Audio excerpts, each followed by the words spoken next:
దేవుడు ఈ 7వ నెలలో చివరి ఆరాధన దినాన్ని మన జీవితంలో సజీవులుగా ఉంచి ఆయన మందిరంలో నిలిపినందుకు ఒకసారి దేవునికి స్తోత్రాలు చెల్లిద్దాం. హల్లెలూయా, హల్లెలూయా. ఇశ్రాయేలు ప్రజల్ని న్యాయాధిపతులు పరిపాలించే రోజులు రాజులు పరిపాలించేదానికంటే ముందు న్యాయాధిపతులు పరిపాలించే రోజులు ఉండేవి. మీలో బైబిల్ తెలిసిన వాళ్ళకి తెలుసు, కానీ తెలియని వాళ్ళకి అంతగా ఇది తెలియకపోవచ్చు. న్యాయాధిపతులు అంటే ప్రజల మధ్యలో ఏవైనా గొడవలు అవి జరిగితే ఈ న్యాయాధిపతులు న్యాయం చెప్తూ ఉండేవాళ్ళు. అలాంటి పరిపాలనలో ఇశ్రాయేలు ప్రజలు ఉన్న దినాలలో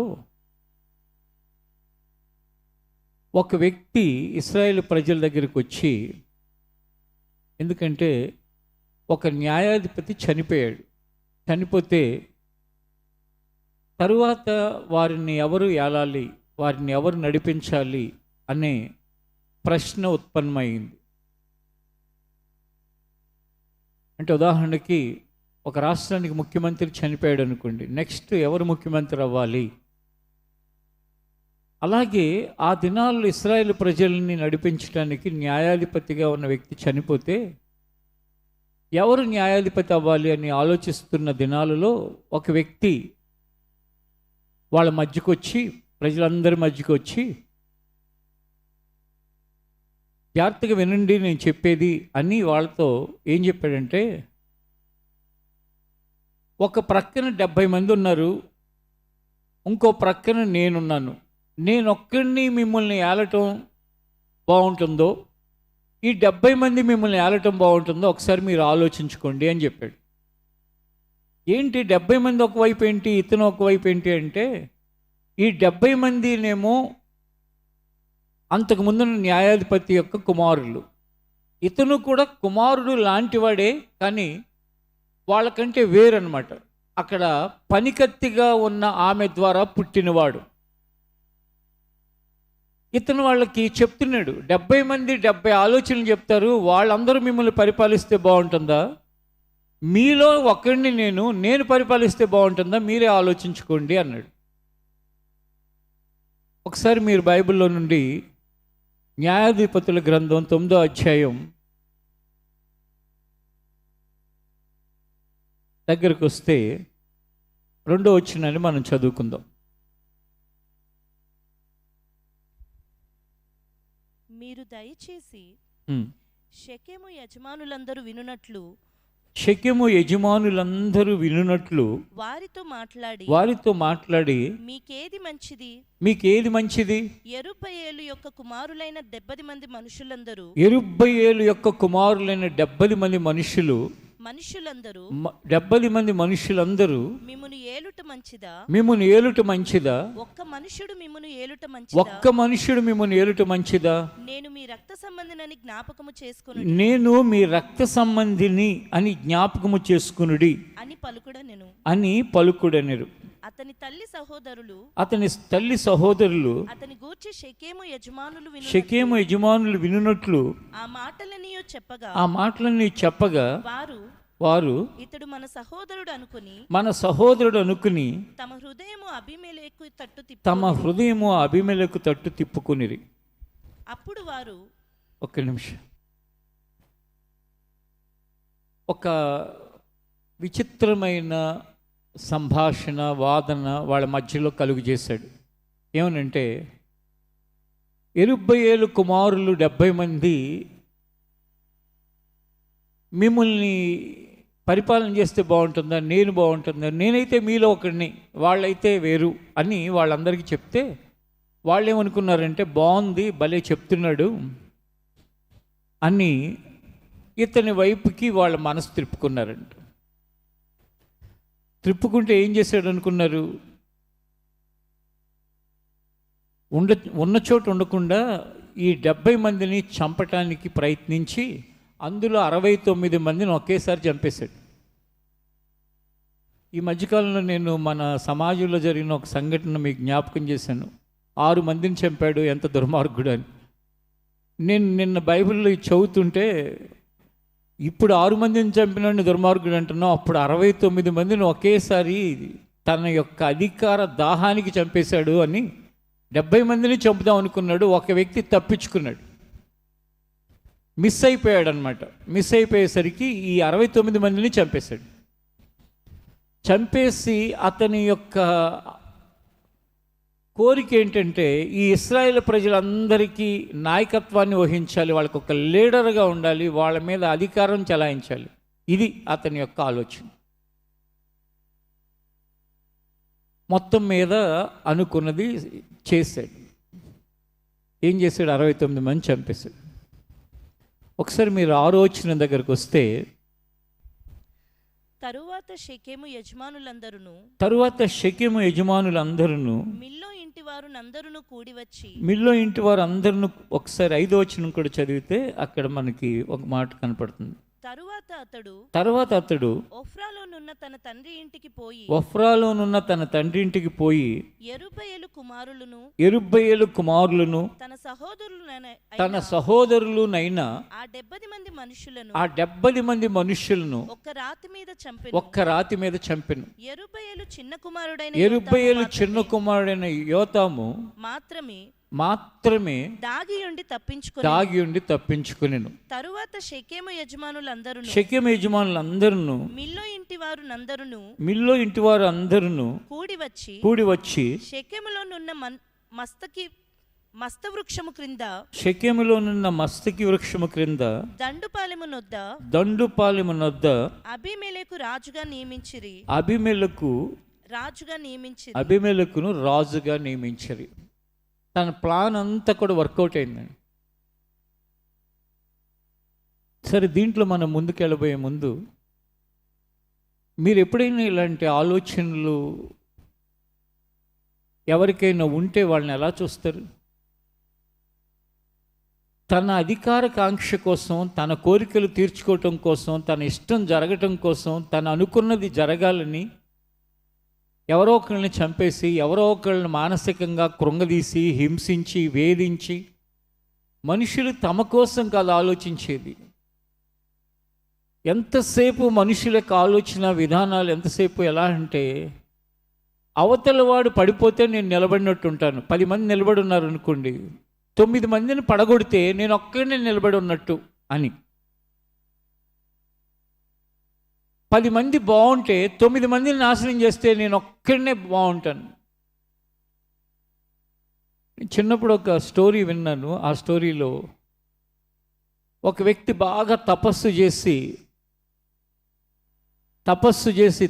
చేసి దేవుడి దగ్గర నుంచి ఏదో ఒకటి సంపాదించాలని కోరికతో ఉంటే, అతను తపస్సు చేయటం చూసి ఇంకొకడు పక్కింటివాడు, వీడు తపస్సు చేసి దేవుడి దగ్గర నుంచి అన్నీ పొందేస్తాడేమో, నేను కూడా తపస్సు చేయాలి, దేవుడి దగ్గర నుంచి నేను కూడా పొందాలని వాడు కూడా తపస్సు మొదలుపెట్టి, ఇద్దరు తపస్సు అంటే ప్రార్థన అనుకోండి, మొదలుపెట్టి చేస్తా ఉంటే దేవుడు మొదటడికి ప్రత్యక్షమే, ఏం కావాలి నీకు అంటే, ఆ మొదటివాడు ఏం కోరుకున్నాడంటే, ఆ పక్కింటి వాడు కూడా బాగా తపస్సు చేసి, అంటే ప్రార్థన చేసి అనుకోండి, కాసేపు చేసి ఖచ్చితంగా వాడు ఏదో ఒకటి దేవుణ్ణి అడుగుతాడు కాబట్టి,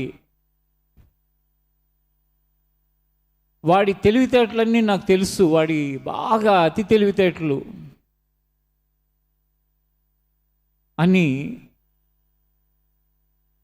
మొదటివాడు గ్రహించి దేవుని ఏమడుగుతాడంటే, నా ఒక కన్ను తీసేయని అడుగుతాడు.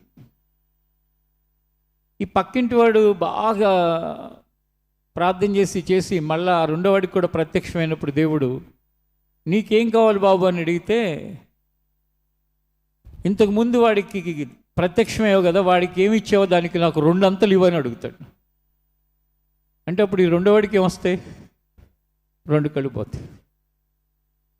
మనం బాగుండాలి అని అనుకునే దానికంటే వాడికంటే నేను బాగుండాలి, వీళ్ళకంటే నేను బాగుండాలి, వాడికంటే నేను గొప్పవాడిగా అయిపోవాలి, వీళ్ళకంటే గొప్పవాడిగా అయిపోవాలి, ఇదే కోరిక. నేను బాగుండాలని కాదు. ఒకవేళ వాళ్ళకంటే గొప్పవాడిని నేను కాకపోయినా నేను బాగుండాలి, వాళ్ళు బాగుండకూడదు, నేను బాగుండాలి అంతే. ఇది ఇప్పుడు ఈ సమాజంలో జరుగుతున్న ఒక వికృతమైన లక్షణం, వికృతమైన స్వభావం. అందుకే ఈ వ్యక్తి ఏం చేశాడంటే, ఈ అబీమెలెకు అనేవాడు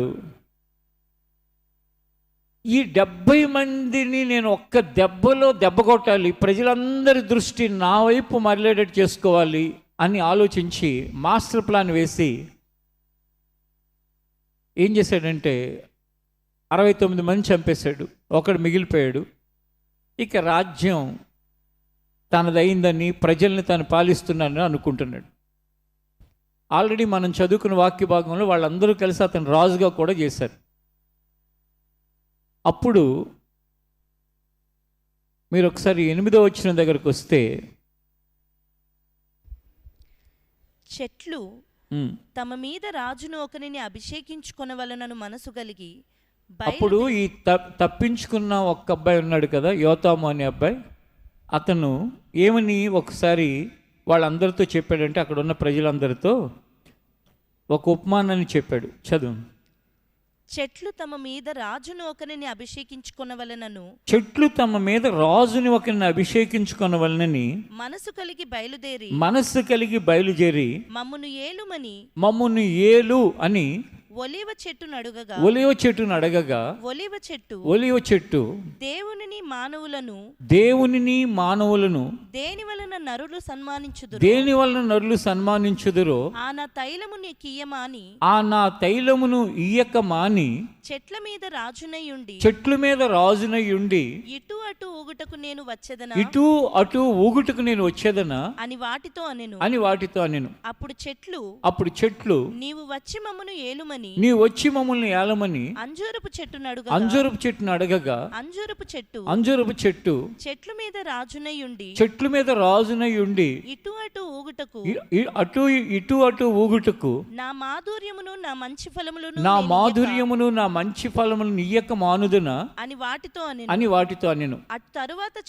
అటు తరువాత చెట్లు నీవు వచ్చి మమ్మల్ని ఏలమని ద్రాక్షవల్లిని అడగగా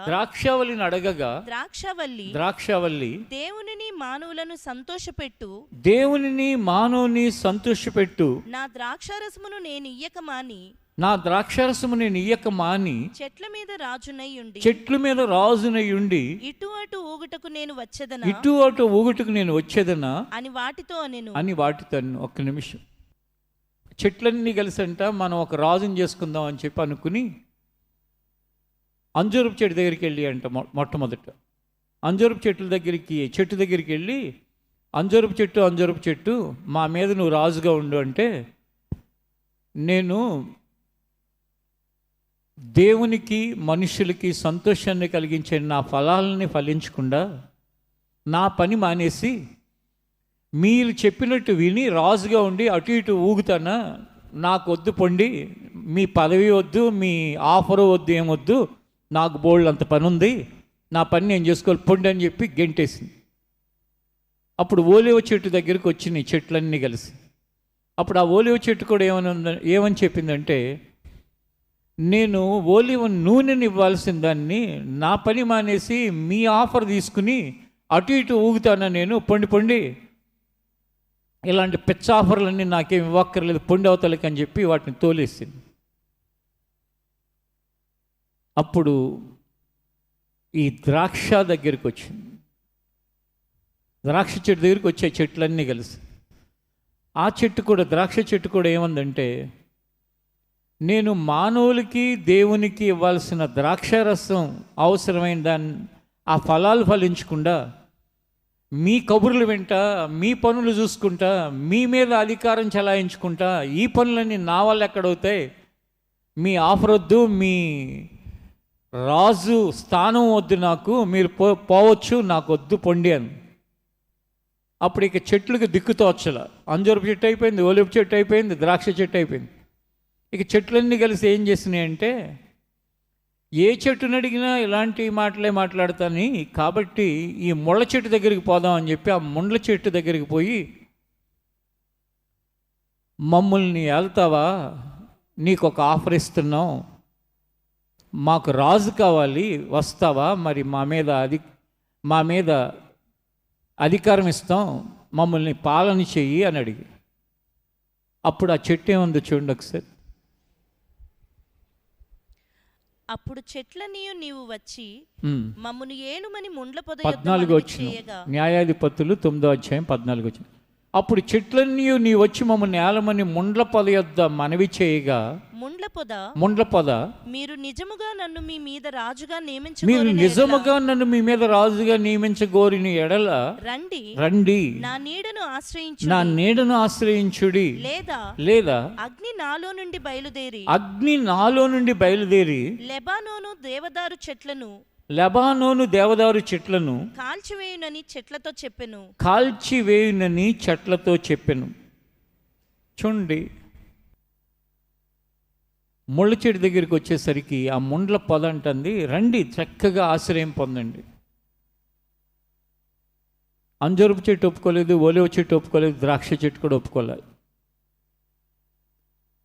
ఈ యాతాము అనే వ్యక్తి ఈ మాట ఎందుకు చెప్పాడో తెలుసా? ఎవరు మీకు క్షేమాన్ని కలిగిస్తారో ఆ క్షేమాన్ని కలిగించే వాళ్ళని వదిలిపెట్టి పోయి మీ జీవితాన్ని నాశనానికి దారికి నడిపించే అక్కడికి పోయారేంటి? ఆ ముళ్ళ చెట్టు దగ్గరికి పోయారేంటి మీరు? ముళ్ళ చెట్టు ఏమంటుందో తెలుసా? రాజుగా ఉంటాననే అంటున్నా. మీరు గనుక ఏమైనా తేడా చేశారంటే అగ్ని నాలో నుండి బయలుదేరి మిమ్మల్ని అంతా కాల్చివేస్తుంది. కాల్చి వేస్తుంది అనటానికి కూడా ముందు రండి నా దగ్గర ఆశ్రయం పొందండి. ముళ్ళ చెట్టు దగ్గర పొందితే ఆశ్రయం ఏమొస్తుంది? ఆ ముళ్ళ కొమ్మలు కనుక ఇరిగి పడితే ముళ్ళు గుచ్చుకుంటాయి. ఒకవేళ మనం గబాల్ని పైకి లేస్తే అవి మనల్ని కష్టమని కాటేస్తాయి. ఇది ముళ్ళ చెట్ల యొక్క స్వభావం. అలాగే చాలా సందర్భాలలో దేవుణ్ణి ఎరిగిన ప్రజలలో నేను దేని కొరకు దేవుని చేత ఏర్పరచబడ్డాను, నేను దేని కొరకు దేవుని చేత ఈ భూమి మీదకి పంపించబడ్డాను, నా పట్ల ఉన్న దేవుని ప్రణాళిక ఏంటి, నేను ఏం చేయవలసిన వాడిని, నేనేం చేయవలసిన దాన్ని, నేను ఎలా ప్రవర్తించాలి, నేను ఎలా బ్రతకాలి, నేను ఎలా నడుచుకోవాలి అని ఎరగకుండా ఈ ముళ్ళ చెట్లలాగా బ్రతుకుతూ ఉంటాను. అదే దేవుణ్ణి ఎరిగి దైవ జ్ఞానంతో నడిచేవాళ్ళైతే, నేను ఈ భూమి మీదకి దేనికి పంపించబడ్డానంటే, దేవుడు మనకు అప్పగించిన ఒక బాధ్యత ఏదో ఉంటుంది కదా, ఆ బాధ్యతని సక్రమంగా నెరవేరుస్తూ, ఉదాహరణకి టీనేజ్లో ఉన్న పిల్లలు ఉన్నారనుకోండి, ఉదాహరణకి ఇక్కడ నాకు అప్పగించబడిన బాధ్యత ఏంటి ఈ వయసులో? నా తల్లిదండ్రులు నన్ను స్కూల్కి పంపిస్తుంటే, కాలేజీకి పంపిస్తుంటే చక్కగా వాళ్ళు పంపించిన ఆ స్కూల్లో కాలేజీలో సరైన ప్రవర్తన కలిగి, ఆ చక్కగా నాకేదైతే ఇవ్వబడిందో ఆ కోర్సును నేర్చుకుని, నన్ను ఎవరైతే పంపిస్తున్నారో నా తల్లిదండ్రులకు ఒక మంచి పేరుని, నాతో ఉన్న వాళ్ళందరికీ కూడా నన్ను బట్టి ఒక సంతోషాన్ని కలిగించేటట్టుగా నేను ఉండాలి అని భావించాలి. చదువు అయిపోతుంది, ఒక జాబ్లో ఉంటావు, దేవుడు ఈ భూమి మీద నాకు ఈ బాధ్యతను అప్పగించాడు, ఈ ఉద్యోగంలో నా పైన ఉన్న యజమానికి ఒక సంతోషాన్ని కలిగించేవాడిగాను, నాతో కలిసి పనిచేసే వాళ్ళందరికీ కూడా నా వలన నెమ్మది కలిగేటట్లుగాను నేను బ్రతకాలి. ఒక వ్యాపారం చేస్తున్నావు అనుకో, నీ వ్యాపారం ద్వారా నువ్వు కలిగి ఉన్న పార్ట్నర్స్ ఉంటారు. అంటే నీ వస్తువుల్ని కొనేవాళ్ళు, లేకపోతే నువ్వు ఎవరి దగ్గర రా మెటీరియల్ కొనేవాళ్ళు, అందరి మధ్యలో అబ్బా పలానా వ్యక్తి ఎంత పద్ధతిగా ఉంటాడు, ఎంత క్రమంగా ఉంటాడు, డబ్బులు ఇచ్చే విషయంలో కానీ, లేకపోతే లెక్కల విషయంలో కానీ, అన్ని విషయాల్లో ఎంత విలువలతో ఉంటాడు అని వాళ్ళందరూ కూడా నిన్ను చూసి దేవుని మహిమపరిచేటట్లుగా. ఇప్పుడు ఒక్కొక్కసారి మనం ఫ్రూట్స్ తింటూ ఉంటాం. మరి మీరు ఎప్పుడైనా దేవుని స్తుతించారో లేదో నాకు తెలియదు, కానీ నేను ఈ సీజన్లోనే చాలాసార్లు ఆ దేవుడిని గుర్తు చేసుకున్నాను. ఈ సీజన్లో ముఖ్యంగా గుర్తొచ్చింది చెప్తున్నాను. మ్యాంగోస్ తింటున్నప్పుడు చిన్న రసాలు తింటూ ఉంటే ఆ రుచి నాకేమనిపించిందండి, దేవా ఎంత రుచిగల ఫలాలని నువ్వు ఈ భూమి మీద మా కోసం సిద్ధపరిచావు ప్రభువా. ఎందుకని దేనిని బట్టి దేవుడు గుర్తొచ్చాడు? ఆ ఫలము యొక్క మాధుర్యాన్ని బట్టి. అందుకని మ్యాంగోస్ని మధుర ఫలాలు అని కూడా అంటారు. ఆ టేస్ట్ చూసేసరికి సృష్టించిన సృష్టికర్తని జ్ఞాపకం చేసుకుని ఆయన స్తుతించాను. ఒక ఫ్రూట్ని ఒక సీజన్లో తిన్నప్పుడే అవి తింటుంటే దాని మాధుర్యం, దాని రుచి, దాని యొక్క ఆ చక్కటి టేస్ట్ని బట్టి దేవుని స్తుతిస్తుంటే, మనుషుల మధ్యలో ఉన్న మన ప్రవర్తన ద్వారా, మన పనుల ద్వారా, మన మాటల ద్వారా, మన యొక్క సమస్తము ద్వారా దేవుని మహిమపరిచేటట్లుగా ఉండాల్సిన అవసరం ఎంతుంది? ఎంతుంది? అది అర్థమైతే ఎక్కడ ఉన్నప్పటికీ కూడా నన్ను దేవుడు ఎందుకు కొరకు పంపించాడో దాని మీద ఫోకస్గా ఉంటాను. కానీ మీ అందరికీ లీడర్గా ఉన్నాను నేను, మిమ్మల్ని అందరినీ నడిపించిన నేను చిట్టీలు వేస్తాను, మీరు వేస్తారా నాతో? లేకపోతే నేను ఈ షాప్ పెట్టాను, నా దగ్గర కొంటారా? నేను ఈ వ్యాపారం మొదలుపెట్టాను, మీరందరూ నా దగ్గరికి వచ్చి వాటన్నిటిని తీసుకుంటారా? ఎప్పుడు చూసినా ఎవరో ఒకరిని ఏదో విధంగా వాడుకుందాం, ఎవరో ఒకరు నాకు లాభసాధనంగా మార్చుకుందాం, ఇవన్నీ చేసేవాళ్ళు ఎవరంటే ఆ ముళ్ళ చెట్లు లాంటి వాళ్ళు చేస్తారు. ఆ ముళ్ళ చెట్టు ఏమంటుందంటే, ఇంకోసారి చదవండి ఆ 15వ వచనం. ముండ్ల పొద, మీరు నిజముగా నన్ను మీ మీద రాజుగా నియమించుకొనగోరిన ఎడల, నిజముగా నన్ను మీ మీద రాజుగా నియమించుకొనగోరిన ఎడల రండి నా నీడను ఆశ్రయించుడి, లేదా అగ్ని నాలో నుండి బయలుదేరి లెబానోను దేవదారు చెట్లను కాల్చివేయునని చెట్లతో చెప్పెను. చూడండి, మర్యాదగా నా దగ్గరకు వస్తారా? రండి, లేదంటే కనుక అగ్ని వచ్చి కాల్చేస్తుందంట. ముళ్ళ చెట్టు యొక్క ప్రవర్తన చూసారా? ఈ అభిమేలెకు అనేవాడు కూడా అట్లాంటోడే. ఉన్నాళ్ళందరూనేమో చక్కగా పద్ధతిగా ఉన్న వాళ్ళందరినీ చంపేశాడు. ఇప్పుడు మర్యాదగా నా దగ్గరకు వస్తారా? రండి, లేదా మీ సంగతి చూస్తాను. ఈ ఆరాధనలో ఉన్న ప్రతి వారిని ఈ సందర్భంగా నేను ఓ ప్రశ్న వేస్తున్నాను. ఆ ప్రశ్నకి మీరు సమాధానం చెప్పుకోండి. దేవుడు ఎందుకొరకు మిమ్మల్ని పంపించాడో ఆ పంపించిన ఆయన ఉద్దేశాన్ని మీ జీవితంలో ఎరిగి ఆ ఉద్దేశం నెరవేరటానికి పనిచేస్తున్నారా? ఏదో పుట్టాం, పెరిగాం, పెద్దాళ్ళం అవుతున్నాం, బ్రతికేస్తున్నాం అని బ్రతుకుతున్నారా? ఒక తల్లిగా నీ స్థానం అయితే నీ పిల్లల్ని విలువలతో పెంచి వారిని సమాజానికి, దేవునికి ప్రయోజనకరమైన వారిగా తీర్చిదిద్దుతూ అనేక మంది కొరకు ప్రార్థన చేస్తూ జాగ్రత్తగా ఆ కుటుంబము యొక్క పరిస్థితులన్నిటినీ కనిపెట్టుకుని, భర్త విషయమే కానీ పిల్లల విషయమే కానీ, ఒకసారి సామెతల గ్రంథం ఈ భాగాన్ని ఇలా ఉంచి 31వ అధ్యాయం దగ్గరికి రండి.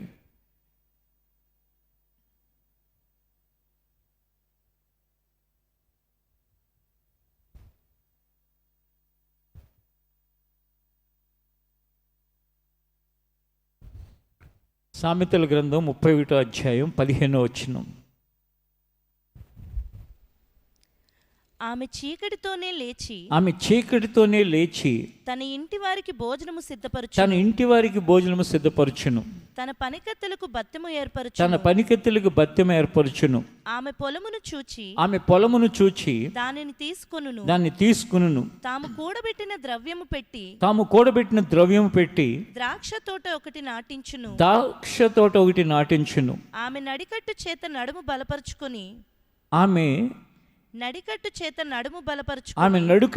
నడుము బలపరుచుకొని చేతులతో బలముగా పనిచేయును. తన వ్యాపార లాభము అనుభవము చేత తెలుసుకొనుచు వ్యాపార లాభము అనుభవము చేత తెలుసుకొనును. రాత్రివేళ ఆమె దీపము ఆరిపోదు. ఆమె పంటను చేత పట్టుకొనును. తన వేళ్లతో కదురు పట్టుకొని వణుకును. దీనులకు తన చేయి చాపును. దరిద్రులకు తన చేతులు చాపును. తన ఇంటి వారికి చలి తగులునని భయపడదు. ఆమె ఇంటి వారందరూ రక్తవర్ణ వస్త్రములు ధరించిన వారు. ఆమె పరుపులను సిద్ధపరుచుకుని ఆమె బట్టలు సన్నని నారబట్టలు రక్తవర్ణపు వస్త్రములు. ఆమె పెనిమిటి దేశపు పెద్దలతో కూడా కూర్చుండును. గవిని యొద్ద పేరుగొనిన వాడై ఆమె నారబట్టలు నేయించి అమ్మును. నడికట్లను వర్తకులకు అమ్మును. బలమును ఘనతయు ఆమెకు వస్త్రములు. ఆమె రాబోవు కాలము విషయమై నిర్భయముగా ఉండును. ఒక్క నిమిషం ఇంకా ఉన్నాయి. ఇప్పుడు చదివినవన్నీ ఒక స్త్రీ చక్కగా అన్ని పనులు చక్కబెట్టుకుని తన యజమానికి పేరు తెచ్చి, తన పనివారికి పని ఇచ్చి, తన కుటుంబాన్ని చూసుకుంటూ, ఇతరులకు సహాయపడుతూ ఎన్ని బాధ్యతలు ఉన్నాయండి.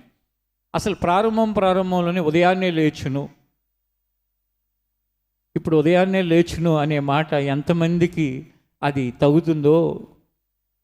అర్ధరాత్రుల వరకు ఫోన్లతో, అర్ధరాత్రుల వరకు చాటింగులతో, అర్ధరాత్రుల వరకు ఏవేవో కార్యక్రమాలతో జీవితం అంతా కూడా వాక్యానికి దేవుడు ఎందుకు పంపించాడు ఆ ప్రణాళిక విరుద్ధంగా బ్రతికేస్తా వెళుతున్న పరిస్థితులు ఎక్కడో ఒకసారి ఆలోచించుకుంటే ఈ 26వ వచనంలో కూడా ఇంకా తర్వాత వచనం చదువుకుందాం.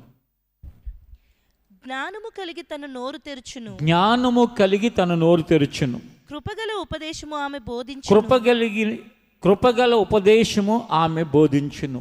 ఆమె తన ఇంటి వారి నడతలను బాగుగా కనిపెట్టును. పని చేయకుండా ఆమె భోజనము చేయదు. జ్ఞానము కలిగి నోరు తెరుచును. ఆ మాటలు చూడండి, జాగ్రత్తగా వినండి. కృపగల ఉపదేశం ఆమె బోధించును. ఆమె తన ఇంటి వారి నడతలను బాగుగా కనిపెట్టును. పని చేయకుండా ఆమె భోజనము చేయదు. ఆమె కుమారులు లేచి ఆమెను ధన్యురాలు అందరూ. చాలామంది కుమార్తెలు పతివ్రతా ధర్మమును అనుసరించి ఉన్నారు, కానీ వారందరినీ నీవు మించిన దానవు అని ఆమె పెనిమిటి ఆమెను పొగుడును. ఒక స్త్రీ లేక ఒక తల్లి, ఒక బాధ్యత కలిగిన ఇల్లాలు కుటుంబంలో ఎన్ని చేయొచ్చో అక్కడ అన్ని రాసు. అలా పురుషుడు, స్త్రీ, చిన్నవాళ్ళు, పెద్దవాళ్ళు ప్రతి ఒక్కరూ కూడా దేవుడు ఎందుకు నన్ను పంపించాడు ఈ భూమి మీదకి, ఆ బాధ్యతని, ఆయన పంపించిన ఉద్దేశాన్ని, ఆయన సంకల్పాన్ని నేను నెరవేర్చాలి అనే శ్రద్ధతో కనుక జీవితంలో ముందుకెళ్తే నువ్వెప్పుడు కూడా ఆ ముండ్ల పొదలాగా వాళ్ళని గుచ్చి వీళ్ళని గుచ్చి మర్యాదగా నా దగ్గర నుంచి వెళ్ళిపోయారా జాగ్రత్త, నా దగ్గర కనుక మీరు లేకపోతే మీరు నాశనం అయిపోతారు, ఇలా బెదిరించటాలు, భయపెట్టటాలు, ఇలాంటి దరిద్రపు కార్యక్రమాలు చేయటానికి సమయం ఉండదండి. ఎవరి పని వాళ్ళు చేసుకుంటూ వెళుతూ ఉంటే, దేవుడు ఎందుకు పంపించాడు ఆ పనిలో శ్రద్ధగా ఉంటే, మీరు ఎక్కడైనా జాబ్ చేస్తున్నారనుకోండి, నువ్వు ఉన్న స్థలంలో నిన్ను చూసిన వాళ్ళందరూ కూడా దేవుని మహిమపరిచేటట్టుగా బ్రతకటం కావాలి. లేక నువ్వు ఒక ఆటోని నడిపిస్తున్న వ్యక్తి అయితే నీ ఆటో ఎక్కిన వాళ్ళందరూ నీ యొక్క మంచి ప్రవర్తన చూసి, నీలో ఉన్న యథార్థతను చూసి, నీలో ఉన్న ఆ క్రమశిక్షణ చూసి, నీ యొక్క విధి విధానాలను చూసి దేవుని మహిమపరిచేటట్టుగా బ్రతకాలి. అదే సేవ అయితే నీ సేవ పద్ధతులను చూసి, లేక సేవలో ఉన్న యథార్థతను చూసి, ఆ సేవ యొక్క క్రమశిక్షణ చూసి, నీతిని చూసి దేవుని మహిమపరచాలి. మీలో మీ స్థానాలలో ఎంతమంది మీరు దేవుని మహిమపరిచేటట్టు బ్రతుకుతున్నారో ఒకసారి ఆలోచించుకుని, ఒకవేళ అలా గనక కాకపోతే ఈనాటి నుంచి అయినా, ఈ రోజు నుంచి అయినా, ప్రభువా నేను ఆ అంజూరపు చెట్టు ఎలా అయితే మాట్లాడిందో, ఆ ఒలివ చెట్టు ఏదైతే చెప్పిందో, ఆ ద్రాక్ష చెట్టు ఎలా అయితే ప్రవర్తించిందో అట్లాంటి ప్రవర్తన నాకు కావాలి ప్రభువా. ఆ ముండ్ల చెట్టు లాంటి ప్రవర్తన కాదు. నాతో ఉంటారా ఉండండి, లేకపోతే మీ సంగతి చూస్తా. కొంతమంది వాళ్ళ యొక్క ప్రవర్తనని భరించలేక, వాళ్ళ మాటలను భరించలేక, వాళ్ళ యొక్క వ్యవహారాలను భరించలేక మనుషులు కుమిలిపోతూ ఉంటారు, కృంగిపోతూ ఉంటారు. వాళ్ళు ఎందుకు ఈ కుటుంబంలో ఉన్నాను రా బాబు, నేను ఈ కుటుంబంలో పడ్డాను బాధపడుతూ ఉంటారు. ఎందుకు ఈ ప్రాంతంలో నేను ఉంటున్నానా, ఈ ఇళ్ల మధ్యలో నేను ఉంటున్నానని బాధపడుతూ ఉంటారు. కారణం ఏంటంటే ఆ ముండ్ల పొద లాంటి ప్రవర్తన వలన అనేకులకి కీడు చేసే ఒక మనస్తత్వం. ఈ అభిమెలక్ అనేవాడు కూడా 70 మందిలో 69 మంది చంపేశాడా? చంపేసిన తర్వాత బాగున్నాడు అనుకుంటున్నారా? ఎప్పుడు ఏ చెడు పనులు చేసేవాళ్ళు ఎప్పటికీ బాగుండరు. ఏ కీడు చేసేవాడు ఎప్పటికీ బాగుండడు. ఏ అన్యాయం చేసేవాడు బాగుండడు. ఏ మోసకరమైన విధానంలో పరిగెత్తేవాడు బాగుండడు. ఏ ద్వేషంతో బ్రతికేవాడు బాగుండడు. ఎందుకంటే అది నేనంటలా, వాక్యం చెప్తాను. ఎవరికి ముఖ్యంగా యేసు రక్తం చేత కడగబడి అన్యాయాన్ని విడవకపోతే, దేవుని కుమార్తెగా కుమారుడిగా మార్చబడి మోసాన్ని విడవకపోతే, దేవుని పిల్లలమని చెప్పుకుని చెడు మార్గాలను గనక మన జీవితంలో వదులుకోకపోతే ఏం జరుగుతుంది? గల్తీలకు రాసిన పత్రిక 6వ అధ్యాయాన్ని తెరవండి ఒకసారి. గల్తీలకు రాసిన పత్రిక 6వ అధ్యాయం 7, 8 వచనాలు మనం చదువుకుందాం. మోసపోకుడి, దేవుడు వెక్కిరింపబడడు, దేవుడు వెక్కిరించబడడు. మనుష్యుడు ఏమి విత్తును ఆ పంటనే కోయును. ఎలాగనగా తన శరీరేచ్ఛలను బట్టి విత్తువాడు తన శరీరము నుండి క్షయమును పంట కోయును. ఆత్మను బట్టి విత్తువాడు ఆత్మ నుండి నిత్య జీవమును పంట కోయును. సింపుల్గా మీరు ఈ 7, 8 వచనాలు ఒక్క మాటను మనం తీసుకుంటే, ఏది విత్తుతామో అదే కోసుకుంటాం. నువ్వు మోసాన్ని విత్తావనుకో, ఎవరినైనా మోసం చేసి ఒక రోజు మోసం అనే పంటను కోసుకుంటాం. ద్రోహం చేసావనుకో ఎవరికైనా, ఏదో ఒక రోజు నీ జీవితంలో ద్రోహం అనే పంటను కోసుకుంటావు. ఎదుటి వారిని మానసికంగా హింసించటం అనేదాన్ని విత్తావనుకో, ఇంకొక రోజు ఇక్కడ విత్తేది కోసేది సేమ్ టు సేమ్ ఉంటుందా? మాట్లాడాలి. మనం ఏది విత్తుతున్నామో సేమ్ అదే పంట వస్తుందా? అదే పంట వస్తే ఎవరు విత్తరు. ఒక చిన్న టెంకాయ విత్తారు, ఆ మొక్కను అమ్మిన వాళ్ళు. దాన్ని తెచ్చి ఇక్కడ నాటితే ఎన్ని టెంకాయలు వస్తాయని చూడండి, ఎన్ని కొబ్బరికాయలు. మాటలు రావట్లేదేంటి? విత్తుతున్నాయని కోసుకుంటామని భయం వస్తుందా? భయం లేకపోయినా, ఎందుకంటే విత్తకపోతే, మంచి విత్తితే ఏ భయం ఉండదు, చెడ్డై విత్తితేనే భయంతో బ్రతకాలి. ఈ స్థలంలో ఫస్ట్ రో నుంచి లాస్ట్ రో వరకు చెప్తున్నాను. ఇది గనక నీ అణువణువునా గనక నీకు గుర్తుంటే, పనికి మాలినవి విత్తటానికి నువ్వు ధైర్యం చేయలేవు. ఇది గుర్తు లేకపోతే నువ్వు ఏం చేస్తున్నావో, ఏం మాట్లాడుతున్నావో, ఎలా ప్రవర్తిస్తున్నావో, ఎలా నడుస్తున్నావో నీకు సోయి లేకుండా చేస్తావు. ఒక రోజు దాని ఫలాలు అనుభవించేటప్పుడు దిక్కులు పిక్కటిల్లేటట్లుగా ఏడుస్తావు. అయ్యో ఎందుకు చేశానా, అయ్యో ఎందుకు అలా ప్రవర్తించానా అని. అప్పుడు ఎవడు నిన్ను కాపాడలేడు. దీనికి స్పష్టమైన వాస్తవ సంఘటన ఇప్పుడు మీరు చూస్తారు. మరలా న్యాయాధిపతుల దగ్గరికి రండి. న్యాయాధిపతులు 9వ అధ్యాయం. ఇప్పుడే కదా మనం చూసాం, 69 మందిని చంపేసి ఇక నేను న్యాయాధిపతిని అయిపోయాను, ఇక నాకేముంది, నా జీవితానికి ఇక ఏ ఇబ్బంది లేదు, నన్నెవడు కదిలించలేడు అని అనుకున్నాడు. అక్కడ 9వ అధ్యాయం 52వ వచనం నుండి చదువుకుందాం. న్యాయాధిపతుల గ్రంథం 9వ అధ్యాయం 52. అబీమెలెకు ఆ గోపురమునొద్దకు వచ్చి దాని మీద పడి యుద్ధం చేసి అగ్ని చేత దాని కాల్చుటకు గోపుర ద్వారమునొద్దకు రాగా ఒక స్త్రీ అబీమెలెకు తల మీద తిరుగటి మీద రాతిని పడవేసినందున అతని కపాలము పగిలెను. అప్పుడు అతడు తన ఆయుధములు మోయు బంటును త్వరగా పిలిచి ఒక స్త్రీ అతని చంపెనని నన్ను గూర్చి ఎవరును అనుకొనకుండునట్లు నీ కత్తి దూసి నన్ను చంపమని చెప్పగా ఆ బంటు అతని పొడవగా అతడు చచ్చెను. అబీమెలెకు చనిపోయినని ఇశ్రాయేలీయులు తెలుసుకునినప్పుడు ఎవరి చోటికి వారు పోయిరి. అట్లు అబీమెలెకు తన 70 మంది సహోదరులను చంపుట వలన తన తండ్రికి చేసిన ద్రోహమును దేవుడు మరలా అతని మీదికి రప్పించెను. షెకెము వారు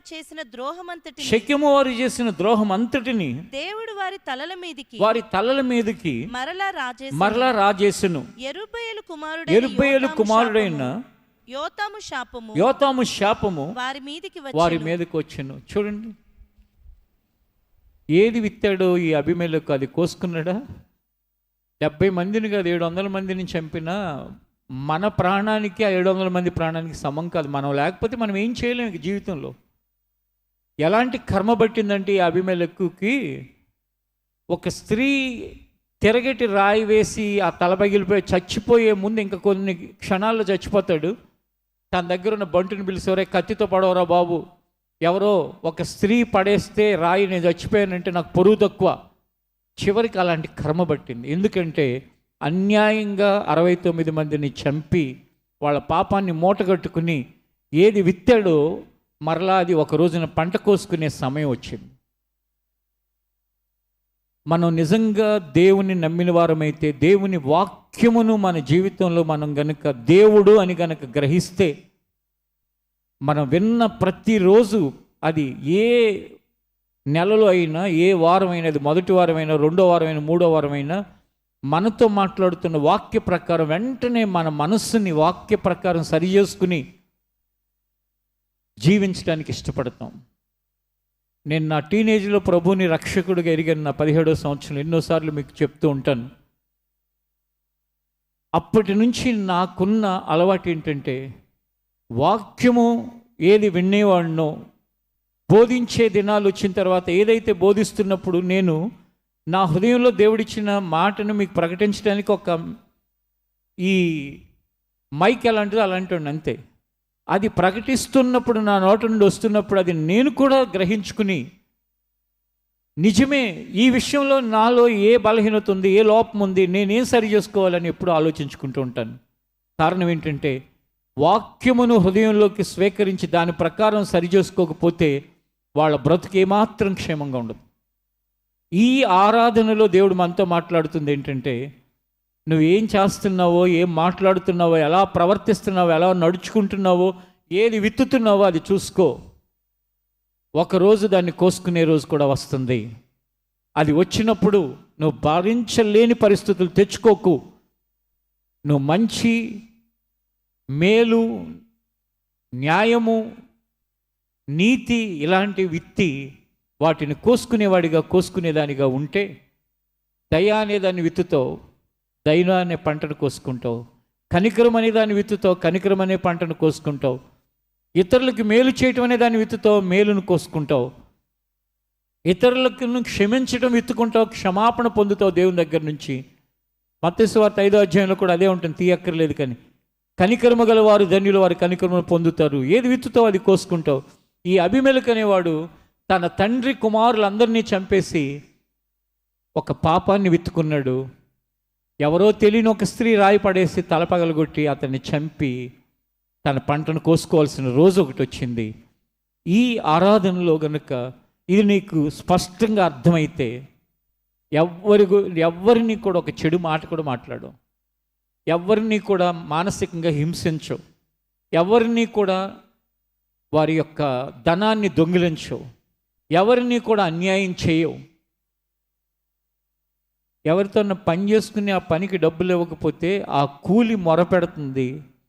నువ్వు అక్కడ 10,000 గనక ఎవరినైనా మోసం చేస్తే కూలిలో నీకు ఇంకో ప్రక్కన 10 లక్షలు 10 కోట్లు కూడా ఇంకో ప్రక్క నుంచి పోవచ్చు. ఒకవేళ నీ ప్రాణమే పోతే నీ ప్రాణం ఖరీదెంత? బిగబట్టి వాడిని మోసం చేసి వీడిని మోసం చేసి వాడిని ఏడిపించి వీడిని ఏడిపించి బిగబట్టి ఒకరోజు అవన్నీ అనుభవించటానికి వయస్సు జీవితం ఉన్నప్పటికీ నీ ప్రాణమే పోతే ఎవడు కాపాడగలడు? అందుకే ఏం చేస్తున్నా అది నీ జీవితంలో ఒక రోజున పంట కోసుకునే రోజు వస్తుంది అని ఎరిగి చేస్తే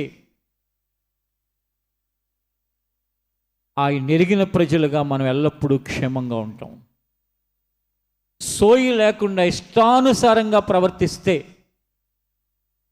ముగించే ముందు 2 నా అనుభవాల్లో ఉన్న విషయాలు చెప్పి ముగిస్తాను. ఇప్పుడు మన చర్చిలో 100 కుటుంబాలు, వేలాది మందిగా మనుషులు ఉన్నారు మినిస్ట్రీ మొత్తంలో. వారిలో ప్రారంభ దినాల్లో ఉన్న ఎంతోమంది కుటుంబాల్లో వాళ్ళ పిల్లలు ఏం చేస్తున్నారు, వాళ్ళకి తెలియకుండా సోయి లేకుండా నాశనకరమైన మార్గంలో వెళ్ళిపోతున్నప్పుడు వాటిని తెలుసుకుని ఇంతమందిలో కూడా వాళ్ళకి తెలియపరిచి ఇలా అయిపోతుంది జాగ్రత్త. ఇంకొంతమంది జీవితాల్లో వాళ్ళకి తెలిసి కూడా దారి తప్పి వాళ్ళ మాట వినకపోతే దేవుని ప్రేమతో వాళ్ళని ఆదరించి వాళ్ళకి మంచి చెప్పి వాళ్ళకి నచ్చ చెప్పి వాళ్ళని సరైన దారిలోకి నడిపించిన సంఘటనలు. నిజంగా అవన్నీ లేకపోతే నీ పిల్లలు, నీ భవిష్యత్తు, నీ జీవితం ఏ నాశనకరమైన స్థితిలోకి వెళ్ళేదో ఎప్పుడైనా ఆలోచించావా? దీని అంతటికీ మూల కారణం దేవుడు నిన్ను ప్రేమించి ఇంకా ఇంకా ఇంకా అవకాశాలు ఇస్తున్నాడు. ఇప్పటికైనా మారతావేమో, నీ చెడ్డ ప్రవర్తన విడిచిపెడతావేమో అని విడిచిపెట్టకుండా సోయి లేకుండా నా ఇష్టం వచ్చి నేను ప్రవర్తిస్తానని ప్రవర్తించావా? ఒక రోజున పంట కోసుకునే రోజున ఇక్కడున్న మేమందరం కూడా నిన్ను ఓదార్చలేము. ఒకవేళ నేను ఆ పని చేస్తే నన్ను మీరు ఓదార్చలేరు. ఆ పంట కోసుకున్నప్పుడు ఆ పెయిన్ అంత ఘోరంగా ఉంటుంది. అందుకే బ్రతికామంటే బ్రతికాం కాదు, దేవుడు ఏది వాక్యం ద్వారా మన జీవితంలో హెచ్చరించి మనని గద్దించి మనకు బుద్ధి చెప్పి మనకి మంచి చెప్పడానికి ప్రయత్నించాడో ఆ ప్రయత్నించిన ప్రతిసారి అవును ప్రభువా, నేను ఒక ఉదయకాలం ప్రారంభించానంటే ప్రార్థన చేసుకుని మొదలు పెడతాను. ఆ 31వ అధ్యాయం సామెతల గ్రంథంలో ఆ స్త్రీ అంట ఉదయాన్నే లేస్తుందంట, తన బాధ్యతలను నిర్వర్తిస్తుందంట. మీలో కొంతమంది స్త్రీలు బాధపడకండి, ఉన్నది చెప్పానని. ఎప్పుడో ఎండ బాగా అయిన తర్వాత లేస్తారు, ఉద్యోగస్తులు కాదు పాడు కాదు, లేస్తారు. లేచి అప్పుడు టిఫిన్ తెప్పించుకుంటారు పిల్లలతో రోడ్ల మీద. ఆ షాప్కి వెళ్ళు, ఈ హోటల్కి వెళ్ళు, ఇక్కడికి వెళ్ళు, అక్కడికి వెళ్ళని. నా బాల్యకాలం నుండి ఇప్పటి వరకు నేను ఎన్నో కుటుంబాలని, ఎంతోమంది స్త్రీలని, ఎంతోమంది జీవితాలని చూస్తున్నా. ఎక్కడ సోమరులు ఉంటారో అక్కడ దరిద్రం ఉంటుంది. ఎక్కడ దేవుని మీద ఆధారపడిన తల్లులుగాను తండ్రులుగాను ఉంటారో ఆ పిల్లలు భ్రష్టత్వంలోకి వెళుతూ ఉంటారు. ఎక్కడ దేవుని మాటని వినకుండా ఇష్టానుసారంగా ప్రవర్తించే వాళ్ళగా ఉంటారో ఆ కుటుంబాలలో దుఃఖం, వేదన ఉంటుంది. ఎక్కడైతే దైవ భయంతో బాధ్యతాయుతంగా ప్రవర్తిస్తారో ఆ ఇళ్ళు నెమ్మదిగా, క్షేమంగా ఉంటాయి.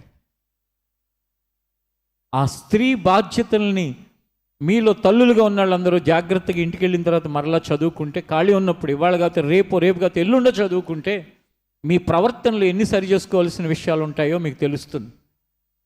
కాబట్టి స్త్రీలైనా, పురుషులైనా, యవనస్తులైనా, పెద్దవాళ్ళైనా, చిన్నవాళ్ళైనా జీవితంలో ఏది చేస్తున్నావో అది మరొక రోజు నీకు పంటగా వస్తుంది అని అర్థం చేసుకుని గ్రహించి చేయటానికి మాత్రం మీ నడుం కట్టుకోమని బ్రతిమాలుతున్నాను.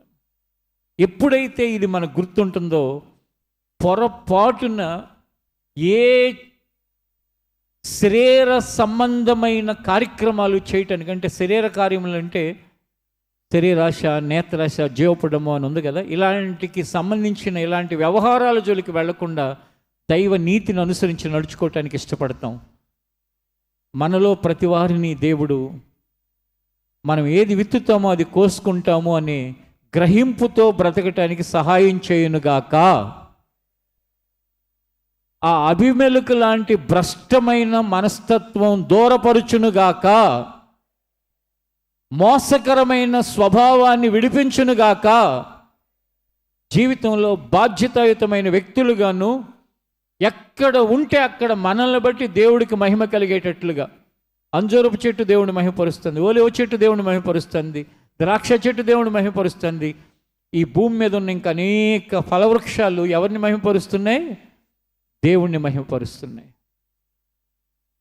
మీరు కూడా ఏదైనా మంచి రుచి కలిగిన ఫలాలు అలాంటివి తిన్నప్పుడు గుర్తించుకోండి ఒకసారి, దేవా ఎంత చక్కటిది ఇచ్చావు, ఎంత రుచి.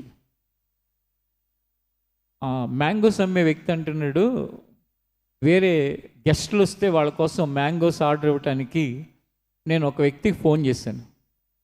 సార్, ఈ రోజుల్లో దీని రుచి ముందు డబ్బులు ఎవరూ లెక్క చేయట్లేదు సార్, డబ్బులు చాలామందికి దగ్గర ఉంటాని, చాలా రుచిగా ఉంటాయి సార్ అని చెప్తున్నాడు. అంటే దేవుడు సృష్టించిన సృష్టి ఎదుట డబ్బు కానీ, జ్ఞానం కానీ, ఇంకోటి కానీ ఎందుకు పనికిరావు?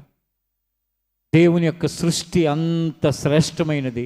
దేవుడు మనకిచ్చే అనేకమైనవి ఎంతో మనకి మాధుర్యాన్ని, మధురమైన అనుభూతుల్ని, ఆనందాన్ని కలిగించేవి. ఆఫ్టర్ ఆల్ దేవుడు సృష్టించిన చెట్లే అంత మధురాన్ని, మాధుర్యాన్ని మనకిస్తుంటే, అన్నిటికంటే విలువైన వారిగా సృష్టించిన మనం మనుషులకి ఎంత మధురమైన, మాధుర్యమైన, దయగలిగిన, ప్రేమ కలిగిన జీవితం ద్వారా వాళ్ళకి ఎంత ఆశీర్వాదానికి కారకులుగా మనం ఉండాలండి. మనలో ప్రతి ఒక్కరిని దేవుడు అలాగూ ఉంచునుగాక. ప్రార్థన చేసుకుందాం, లేచి నిలబడండి. దేవుడు సృజించిన ఫలవృక్షములే మానవునికి, దేవునికి నేను సేవ చేయాలి అని అనుకుంటూ ఉంటే నువ్వేమనుకుంటున్నావు? ఎంతసేపు నీ ఈగోని సాటిస్ఫై చేసుకుందామని బ్రతుకుతున్నావేమో. ఈరోజు దాన్ని విడిచిపెట్టు. లేక అపవాది లక్షణమైన నీ యొక్క జీవితంలో నిన్ను నీవు హెచ్చించుకుని బ్రతుకుదామని అనుకుంటున్నావేమో, దాన్ని విడిచిపెట్టు. అది అపవాది లక్షణం. అలనాడు లూసిఫరు నేను దేవుని కంటే పైకి వెళ్ళాలి అని అనుకుని అదో పాతాళానికి త్రోసివేయబడ్డాడు. నీ జీవితం అలా కాకూడదు. మనలో ఏ ఒక్కరి జీవితం అలా కాకూడదు. ప్రభువైన యేసు క్రీస్తు తన్ను తాను తగ్గించుకుని రిక్తుడుగా ఈ భూమి మీద జీవించి అన్ని నామముల కంటే పై నామముగా ఆయన నామము హెచ్చించబడింది. దానికి కారణం ఏది విత్తుతామో అదే కోసుకోబోతున్నాం.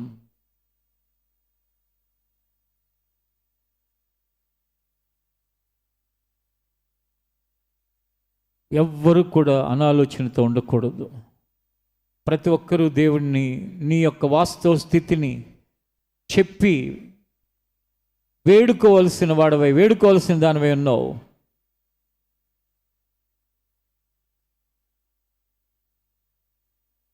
చేతులెత్తండి దేవుని వైపు. దేవునితో చెప్పండి, దేవా ఎల్లప్పుడూ నేను పంట కోసుకోవటానికి సంతోషకరమైన వాటిని విత్తేవాడిగా నన్ను ఉంచు, విత్తేదానిగా నన్ను ఉంచు అని అడుగు.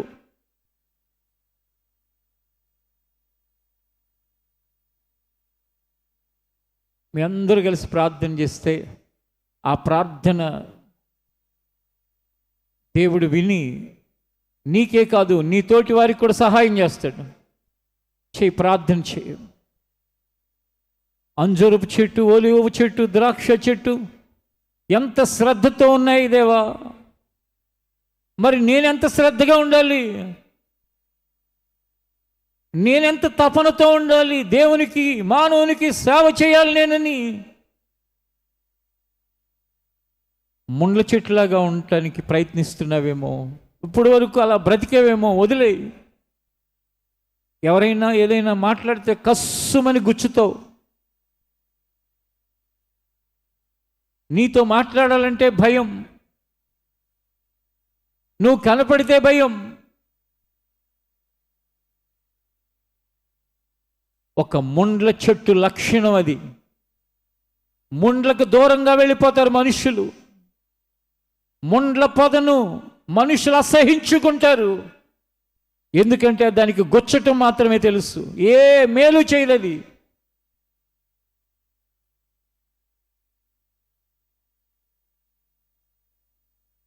ఇది ఎన్నో హెచ్చరిక. జీవితంలో ఇప్పటికే ఎన్నో హెచ్చరికలు దేవుడు ఇచ్చిన నీ ప్రవర్తన మారకుండా బ్రతుకుతున్నావేమో. దేవుని దగ్గర ఒక్కసారి పరిశీలించుకో. ఎన్నో అపాయాల నుండి దేవుడు కాపాడాడు. మరణకరమైన స్థితికి పోయి వచ్చావు, ప్రమాదాల అంచున నిలిచావు, ఆర్థికంగా పతనమై దిక్కుతోచని స్థితిలోకి పోయి వచ్చావు. ఎన్నో ఎన్నో ఎన్నో అవకాశాల నుండి దేవుడు విడిపించాడు. మరలా అలాంటి పరిస్థితులు తెచ్చుకోకు. దేవా నన్ను కనికరించు, నేనే అలాంటి వాడను, నేనే అలాంటి దానను. ఎల్లప్పుడూ ప్రభువా ఒలివ చెట్టు వలె, ద్రాక్ష చెట్టు వలె, అంజూరపు చెట్టు వలె కృతజ్ఞతతో నీకు ఘనత తెచ్చే బ్రతకడానికి సహాయం చేయమని అడగండి.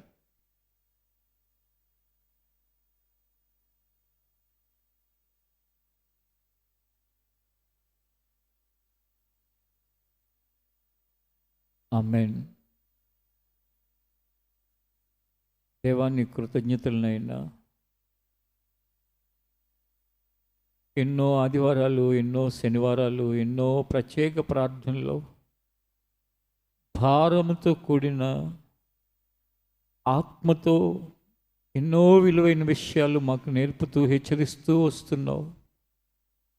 మాలో నీ పిలుపుని, నీ ఏర్పాటుని ఎరిగిన వారందరూ కూడా నువ్వు భారంతో ప్రకటిస్తున్న విషయాలన్నీ జాగ్రత్తగా హృదయంలో దాచుకుని బ్రతకటానికి సహాయం చేయనైనా.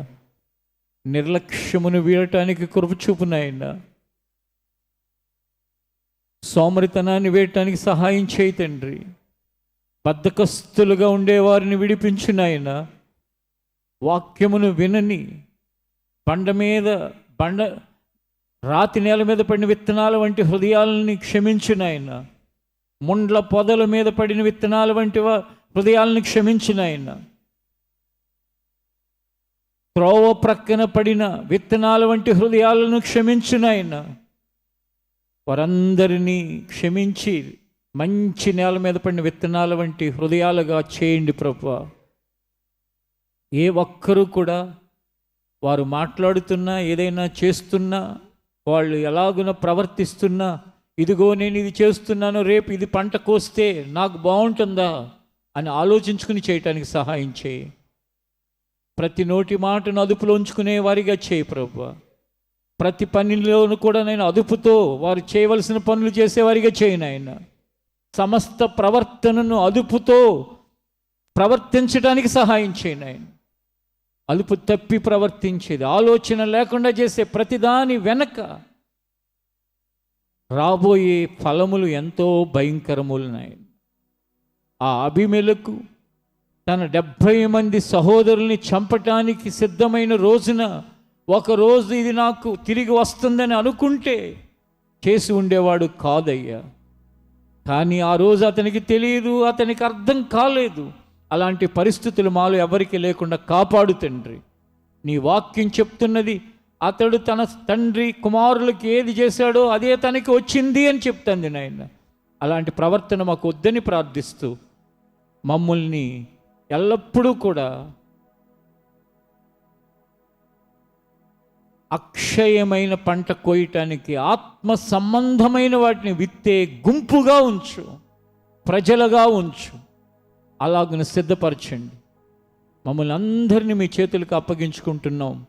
ఇక్కడ ఉన్నవారే కాదు, లైవ్ ద్వారా దీన్ని వింటున్న వారిని కూడా అప్పగిస్తూ మరొక వారం అంతటికి నీ కాపుదల దయచేయండి ఆయన. మార్గాల్లో తోడుగా ఉండండి, పనుల్ని సఫలపరచండి. ప్రతి వారిని నీ వాక్య ధ్యానములో నిలిపి ఉంచమని యేసు నామములో అడుగుచున్నాం తండ్రి, ఆమేన్. ఆశీర్వాదం కోరుస్తూ మన ముగింపులోకి వెళ్దాం. ఆశీర్వదించుము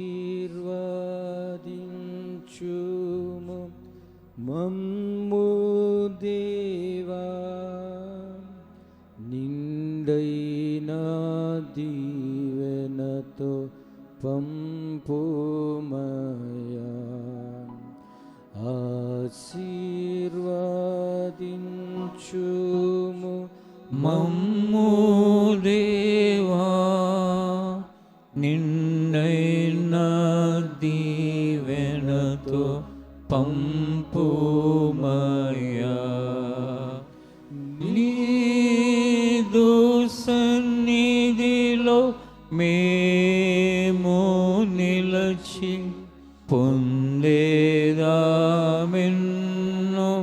మేలులను. నీదు సన్నిధిలో మేము నిలచి పొందేదామెన్నో మేలులను. పొందేదామెన్నో మేలులను. పొందేదామెన్నో మేలులను.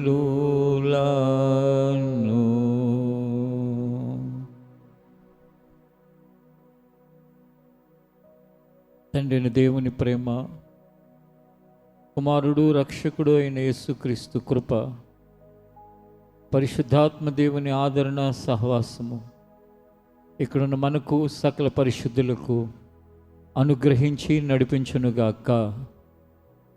ఆమేన్. ఈ ఆరాధన ముగింపులో మీ అందరికీ నా హృదయపూర్వకమైన వందనాలు.